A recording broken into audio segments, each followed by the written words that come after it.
Midnight. The church clock tolled, its mournful sound swallowed by the dense fog that clung to Ravenholm. The cobblestone streets, slick with moisture, gleamed faintly under the weak glow of gaslights. Shadows danced between the crooked buildings, their secrets hidden by the swirling mist. A chill wind whispered through the deserted lanes, carrying the scent of damp earth and something else, something faintly metallic. Ravenholm slept, oblivious to the darkness that was seeping into its heart.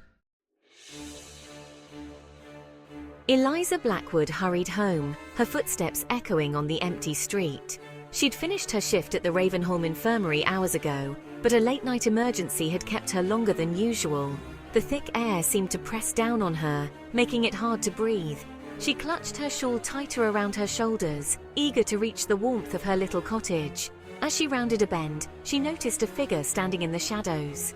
He was tall and lean, dressed in a long dark coat. His face was obscured by the darkness and the high collar of his coat. He stood motionless, as if he were part of the night itself.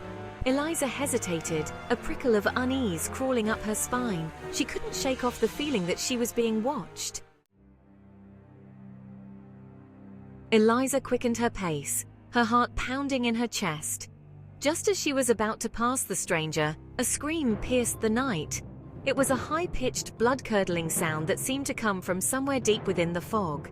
The stranger turned his head sharply towards the source of the scream, and for a fleeting moment, Eliza thought she saw a flash of red in the darkness. Fear, cold and sharp, flooded through her. Without a second thought, she broke into a run, her footsteps echoing loudly on the damp cobblestones. She could hear the stranger moving behind her, his footsteps silent but swift. Panic lent speed to her feet. She didn't dare look back. She knew with a certainty that chilled her to the bone that she was being chased. Detective James Hawthorne stared at the body sprawled on the cobblestones, his jaw clenched tight. The victim was a young woman, her pale face frozen in a mask of terror. 2 puncture wounds, small and perfectly round, marred the smooth skin of her neck. Her once vibrant eyes were vacant, staring up at the swirling fog. This was the 3rd victim this month, all found drained of blood, the same 2 puncture marks on their necks. Each death was shrouded in mystery, the victims seemingly chosen at random. The townsfolk whispered of a vengeful spirit, a monster preying on the innocent.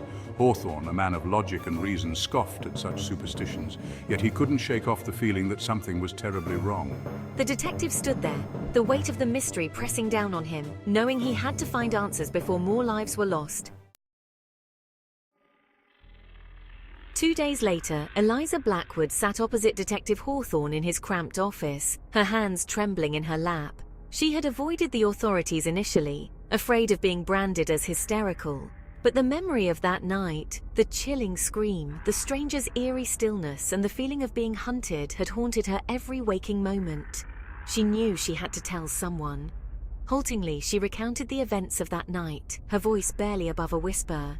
And you believe this creature is responsible for the murders? Eliza looked at him, her eyes wide and earnest. I don't know what it was, Detective, but I know what I saw. What I felt, the way it moved, the look in its eyes. It was like nothing human. A shiver ran down her spine as she remembered the crimson glint she'd glimpsed in the darkness. Hawthorne sighed, running a hand through his thinning hair. He'd dealt with enough hysterical townsfolk to recognize genuine fear when he saw it. And Eliza Blackwood, despite her trembling hands and hesitant voice, was terrified. He dismissed the rumors of vampires as mere superstition. But the consistent details in each murder case, the drained bodies, the puncture wounds, were hard to ignore. Could there be some truth to the whispers that haunted Ravenholm? Word of the murders and Eliza's encounter with the mysterious stranger spread through Ravenholm like wildfire. Fear, once a whisper, now echoed openly in the marketplace and taverns. The townsfolk, once dismissive of the supernatural, now looked at each other with suspicion and fear in their eyes. Old tales, long dismissed as mere folklore, resurfaced with chilling urgency. Tales of creatures of the night with an insatiable thirst for human blood. Creatures that walked among them, hiding in plain sight. Creatures that could only be stopped by a stake through the heart or the light of the rising sun. Hawthorne spent the following days poring over old books, dusty tomes filled with ancient lore and forgotten legends. He sought logical explanations, rational answers to the questions that gnawed at him. But the more he read, the more he realized that some truths defied logic and reason. He studied the accounts of past vampire hunts, noting the similarities in the descriptions of the killings and the victims' wounds. His skepticism slowly gave way to a grudging acceptance of the terrifying possibility. Vampires were real, and they were hunting in Ravenholm. Vampires, they can't be real, but the evidence, it all points to them. With each page he turned, the chilling reality sank deeper into his mind. Driven by a growing sense of urgency, Hawthorne returned to the latest crime scene. He examined the area meticulously, searching for any clue that might have been overlooked. There has to be something here, something we've missed.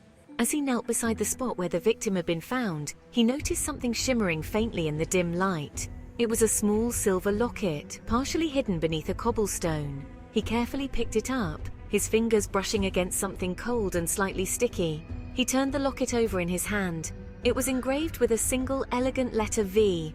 As he pried open the locket, his heart sank. Inside, nestled against a lock of dark hair, was a miniature portrait of a young woman with startlingly familiar red eyes.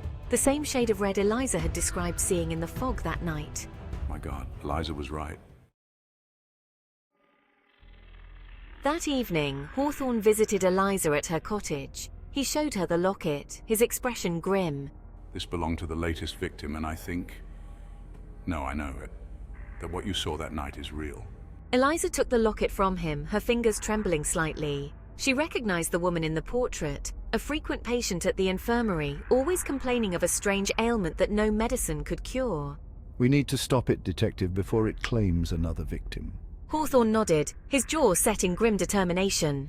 We do, and we'll do whatever it takes. In the flickering lamplight, their eyes met. A silent pact forged in fear and a shared determination to protect their town from the shadows that threatened to consume it. As the first rays of dawn pierced through the fog, casting long shadows across the town, Eliza and Hawthorne stood shoulder to shoulder, armed and ready. They were joined by a small group of townsfolk, their faces pale but resolute.